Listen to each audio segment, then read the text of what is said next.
à tous, aujourd'hui on va parler 300 Blackout, ce fameux calibre qui a été développé il y a une petite dizaine d'années pour la plateforme AR-15 et qui devait offrir une meilleure balistique terminale tout en conservant un faible recul avec une munition qui soit plus facilement silençable. Alors comme vous m'avez demandé pas mal de tests avec ce calibre sur Instagram, j'ai décidé de diviser la présentation en deux vidéos.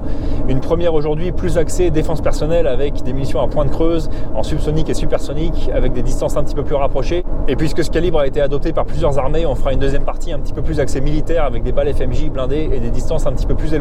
Mais avant ça, une petite page de réclame pour le sponsor du jour qui n'est autre que Raid Shadow Legends. Félicitations à Raid Shadow Legends qui fête son 3e anniversaire et pour l'occasion, je vais vous donner 3 bonnes raisons d'y jouer. Alors tout d'abord, c'est le meilleur RPG au monde avec des millions de joueurs quotidiens et des milliards de batailles par jour. Ensuite, le jeu possède des scénarios uniques et des graphismes 3D de haute qualité. Et enfin, il permet de se livrer à des batailles avec des champions incroyables qu'on peut personnaliser. Donc pour ces 3 ans, Raid vous réserve des tas de choses, y compris des cadeaux gratuits pour tous les joueurs, avec en plus des nouveaux contenus et des nouveaux événements. Il y a des nouveaux champions, de nouveaux ensembles d'artefacts et un récap personnalisé qui présente le parcours de chaque joueur et ses réussites personnelles. Et comme si ça suffisait pas, il y aura un mois entier d'événements et de tournois spéciaux, avec les meilleurs prix jamais offerts par Raid, notamment des champions extraordinaires, des tas d'éclats et des tonnes d'autres cadeaux. L'anniversaire de Raid est le meilleur moment pour rejoindre la communauté, donc cliquez sur le lien en description ou scannez le QR code à l'écran et vous recevrez un pack spécial d'une valeur de 40 $. Il s'agit de 3 champions gratuits en même temps, Miséricorde, Tiger Soul et Romero, plus de 10 infusions de magie, 10 infusions de force et 10 infusions d'esprit. Accédez à tous ces trésors en cliquant ici et ils ne sont disponibles que pour les nouveaux joueurs pour les 30 prochains jours. Et comme c'est l'anniversaire de Raid, les nouveaux comme les anciens joueurs peuvent recevoir des cadeaux d'une valeur de plus de 25 $. Pour ça, il suffit de cliquer sur le lien et de saisir le code promo 3 Years Raid que vous voyez à l'écran. Donc encore une fois, cliquez sur le lien en description, scannez le QR code que vous voyez à l'écran et je vous retrouve dans le jeu. Alors le 300 Blackout, c'est tout simplement un Nitwit 223 raccourci et modifié pour accueillir un projectile de calibre 308 qui pèse généralement entre 110 et 150 grains en supersonique et entre 190 et 230 grains en subsonique. Donc ça donne un espèce de calibre hybride avec un assez gros projectile et un assez faible volume d'étui. C'est ce qui fait qu'il est particulièrement apte à être utilisé avec un modérateur de son. Et donc l'intérêt pour la plateforme AR-15, c'est qu'on peut l'utiliser avec des chargeurs standards de 223, des lowers complètes de 223, des culasses de 223. En gros, la seule pièce qui change, c'est le canon. Donc on augmente la polyvalence de la plateforme puisqu'avec un simple changement de en 30 secondes, on passe de la 556 au 300 subsonique et au 300 supersonique. Et l'autre gros avantage qui est sans doute le plus important à mes yeux, c'est que le 300 Blackout offre la même puissance dans un canon de 8 pouces que le 556 dans un canon de 16 pouces. C'est ce qui fait qu'il est particulièrement prisé pour les applications CQB, défense de domicile, etc. Par contre, en subsonique, on perd évidemment pas mal de puissance. On a un projectile dans les 200 grains en deçà de la vitesse du son, donc ça correspond à peu près à du 45 ACP avec un projectile de diamètre inférieur. Alors une question qui est beaucoup revenue, c'est sa portée maximale et de savoir si on peut l'utiliser à longue distance. Alors c'est clairement un calibre qui n'est pas fait pour ça, il n'y a qu'à voir à quoi il ressemble, mais sortir un projectile de 308 entre 120 et 150 grains à environ 600 mètres secondes, ça fait qu'on a une portée pratique où le calibre reste vraiment efficace, qui ne doit pas beaucoup dépasser les 400 mètres, et en optimisant bien l'arme et la munition, ça doit donner une portée maximale qui ne doit pas beaucoup dépasser les 600 mètres. Une autre question qui est beaucoup revenue, c'est quel intérêt par rapport au 7,62 par 39. Alors c'est vrai que ce sont deux calibres très proches, le 300 Blackout est un 7,62 par 35. Alors très concrètement, l'intérêt tourne autour de la plateforme AR, comme je le disais tout à l'heure, ça permet de réutiliser toutes les pièces en 223. Ça permet de faire cycler un AR en 7,62 avec un petit peu plus de fiabilité qu'avec le 7,62 par 39. Et enfin, c'est une munition qui est un petit peu mieux optimisée pour les charges subsoniques, donc pour l'utilisation avec silencieux. Donc sur ce, je vous retrouve dans le désert pour faire quelques tests. Donc on va utiliser ce petit AR-15, c'est un AR que je me suis monté moi-même, qui marche très bien, qui a rien d'extraordinaire, canon de 8 pouces et demi. 8 pouces et demi, comme je l'expliquais en intro, j'ai pas besoin de plus long. L'intérêt pour moi, c'est d'avoir une arme compacte et puissante. De toute manière, la plupart des AR chambrés dans ce calibre ont un canon entre 8 et 10 pouces, donc ça reste un test réaliste. En subsonique, ça va rien changer. En supersonique, on risque de perdre peut-être quelque chose comme 100 mètres secondes par rapport à un canon de 16 pouces, mais bon, c'est pas négligeable, mais ça sera pas non plus le jour et la nuit en termes de balistique terminale. Niveau munitions, en supersonique, je vais utiliser des munitions que j'ai rechargées moi-même avec des projectiles Spear TNT de 125 grains, des projectiles à pointe creuse qui ont bonne réputation, qui sont plutôt faites pour la chasse que pour la défense, mais ça devrait quand même nous permettre de nous faire une bonne idée de ce à quoi on peut s'attendre en balistique terminale avec ce calibre. Et en subsonique, on a des Hornady Sub-X, donc des munitions défensives de 190 grains qui sont censées s'expanser à très faible vélocité, donc idéal pour ce qu'on va faire aujourd'hui. Petite boutade pour les militaires qui me regardent, Sub-X en français ça se prononce Subix, donc on me laisse des anecdotes de Subix en commentaire. Sur ce, comme d'habitude, on commence par un test rapide de chronographe pour se faire une idée de l'énergie cinétique de chaque type de munition.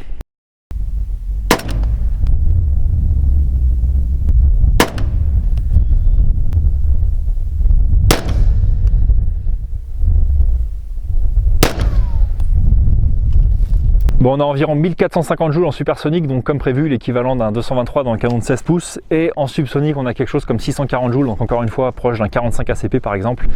On va aller faire quelques tests pour voir les différences entre les deux. On va commencer par les bidons d'eau.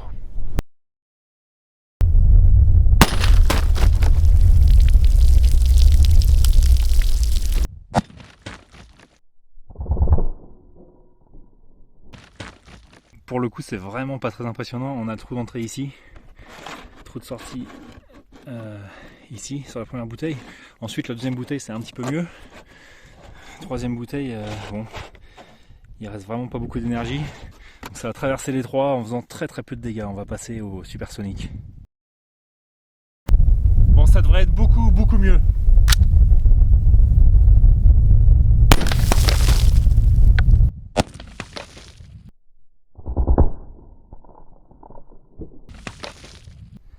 Bon, c'est quand même beaucoup plus sérieux. Donc un projectile très explosif qui perd son énergie assez rapidement parce qu'on voit qu'après c'est quand même beaucoup moins abîmé. Bon, pendant qu'on y est, on va voir si le 300 Blackout traverse des plaques balistiques de niveau 3A. On va commencer avec une plaque en PE de chez nos bons amis de chez Raptor Tactical. Donc comme d'habitude, le lien est en description. Ensuite, on va tester des plaques souples en Kevlar. On va même pas tester en subsonique de toute manière parce que c'est sûr que ça traverse pas. Donc on commence directement par le supersonique.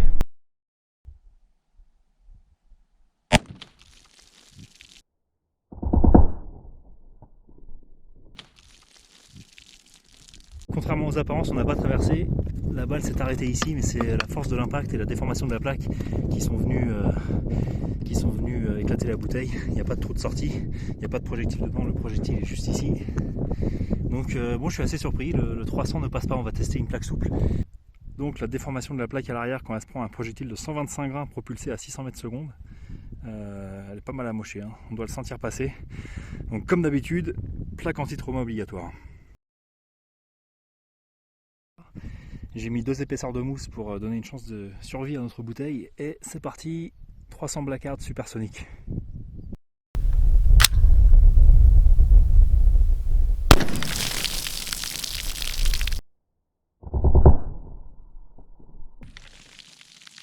Donc là c'est sans appel, on est passé par là, trou d'entrée dans la bouteille et trou de sortie, donc là vaut mieux pas se trouver derrière.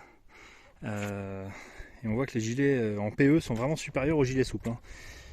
Peut-être un petit peu moins confortables, quoi qu'ils sont encore très légers, mais niveau performance, c'est le jour et la nuit. Bon, sur Instagram, vous m'aviez demandé des tests sur des matériaux durs comme des parpaings, donc puisque vous êtes avides de destruction, c'est parti.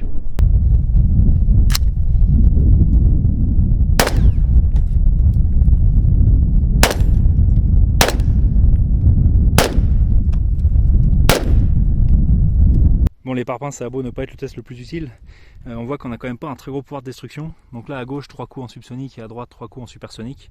Alors subsonique, sans surprise, on est sur une balistique d'arme de poing. Et à droite c'est pas mal. On voit qu'il manque quand même un petit peu de vitesse pour être vraiment sur de la balistique de calibre d'arme d'épaule. C'est un petit peu léger. On va passer à la suite. Bon, pendant qu'on y est, puisque le thème c'est la défense de domicile, on va faire un petit test contre des parois en placo. Le but ça va être de voir si là pour le coup le subsonique procure un avantage réel par rapport au supersonique.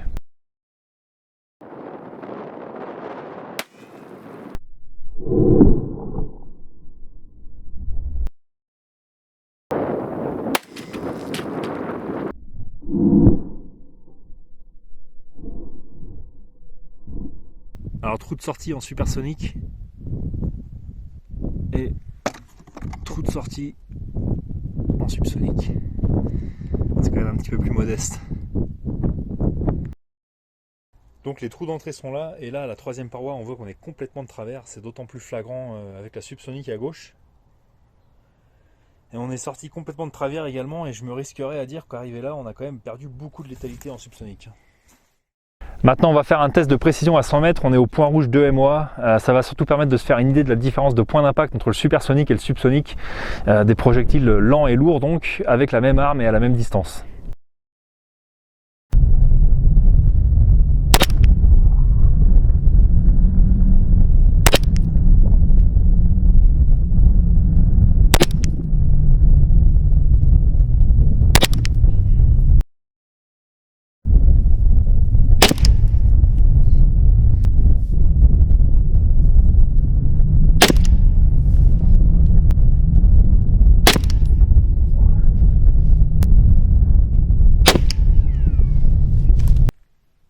Donc Subsonic à gauche, on a un groupe, on a les 4 impacts ici. Le groupe n'est vraiment pas mal.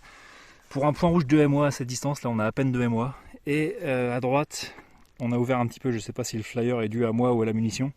Mais ce qui est notable, c'est qu'on a une dizaine de centimètres d'écart en point d'impact. Donc selon que l'arme soit réglée pour l'une ou pour l'autre, 10 cm de contre-visée à prévoir à cette distance. Bon, je vais me remettre à 100 mètres et on va faire un test sur des bidons d'eau à cette distance. On va commencer en subsonique puis supersonique.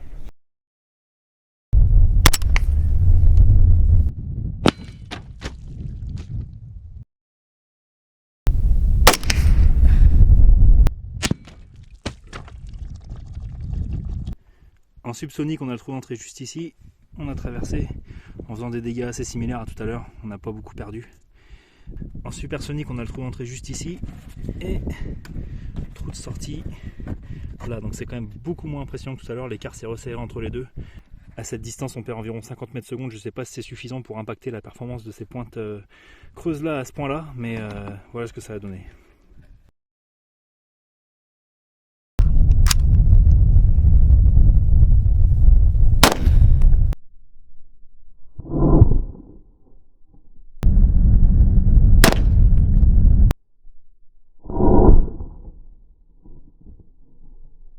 Alors en subsonique, je suis désolé, on voit mal à la caméra et le bloc de gel est très sale, mais on a l'expansion qui démarre quasi instantanément au bout de 2 cm.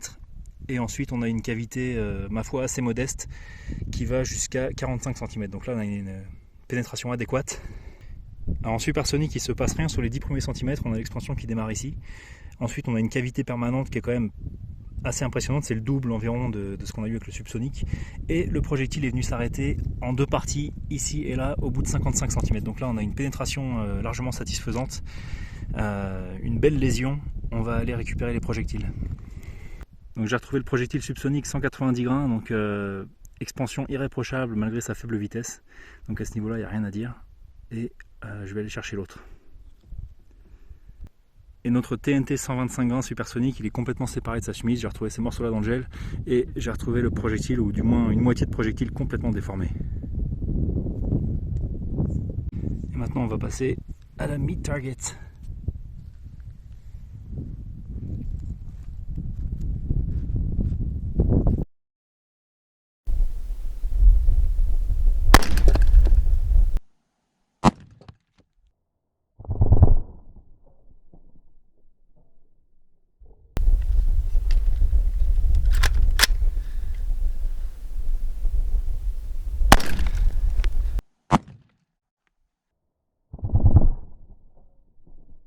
Alors on a 2 trous de calibre 7,62 dans les côtelettes à l'avant, 2 trous un petit peu plus impressionnants dans les côtes. Là on a touché un os, il est complètement brisé, mais bon on a vu mieux. 2 cavités somme toute assez modestes dans le gel et un trou de sortie assez modeste également. On voit qu'il n'y avait plus beaucoup d'énergie.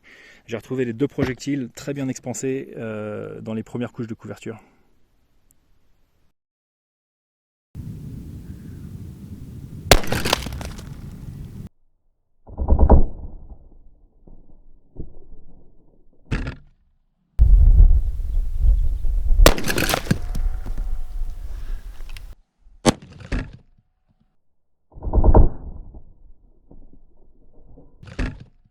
Alors en supersonique, 2 trous de calibre 7,62 dans les côtelettes, 2 trous de calibre 7,62 dans les côtes, là une côte brisée. Donc pour l'instant rien de très impressionnant, mais ça correspond à ce qu'on a vu dans le gel.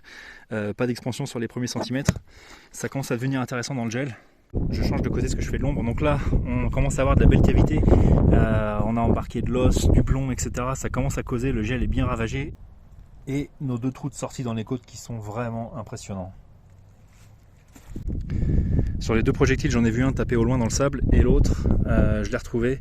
Donc là, on reconnaît la pointe de la chemise qui s'est complètement séparée du plomb. Là, pareil, un morceau de chemise qui a embarqué un peu de tout sur son passage. Donc, énormément de fragmentation pour un résultat vraiment convaincant. Bon, pour conclure, supersonique très convaincant. Est-ce que c'est plus convaincant que du 223? C'est discutable. Mais en tout cas, en termes d'armes compactes, ergonomiques et puissantes, c'est vraiment très très bien. Bon, évidemment, la balistique terminale est très dépendante du type de munitions utilisées. Là, avec les TNT, on avait beaucoup de fragmentation, beaucoup de pénétration. Pour un usage force de l'ordre, par exemple, on pourrait chercher quelque chose qui pénètre un petit peu moins et qui expanse un petit peu plus rapidement. Je rappelle que ce calibre est utilisé dans pas mal de pays. Je sais que c'était en discussion en France à une époque. Je sais que c'est utilisé en Belgique. Je sais pas si c'est le cas en France. Du coup, j'en profite pour revenir sur le test dans les bidons à 100 mètres, puisque du coup, on a vu ensuite que dans le gel balistique, l'expansion avait lieu au bout d'une dizaine de centimètres. Je pense que c'est pour ça qu'on n'a pas eu des résultats très impressionnants. Donc, je vais me remettre à cette distance et on va tester sur 2 bidons.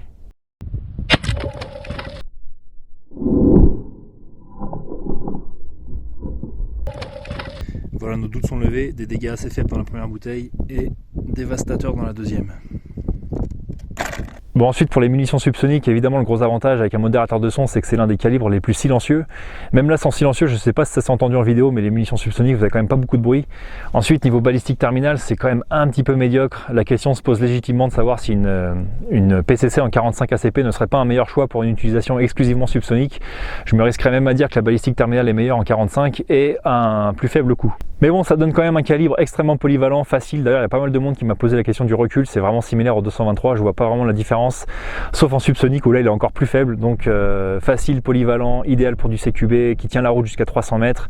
Niveau chasse en supersonique, ça permet de s'attaquer à du gibier moyen. En supersonique, ça permet de chasser du petit gibier sans trop abîmer de viande, donc on a quand même pas mal de qualité. Et si on ajoute à ça la facilité de conversion d'un AR du 5,56 au 300, ça donne quand même quelque chose d'intéressant à avoir. Bon, évidemment, un gros inconvénient, c'est le prix, environ 1 € la cartouche en manufacturé en France. Ici, c'est à peu près les mêmes prix. Ceci dit, j'arrive à m'en tirer en rechargé pour environ 30 centimes la cartouche en pointe creuse, donc ça devient assez valable, d'autant qu'on a un gros choix de projectiles en 308. Donc sur ce, c'est à peu près tout. J'espère que la vidéo vous aura plu et je vous dis à la prochaine.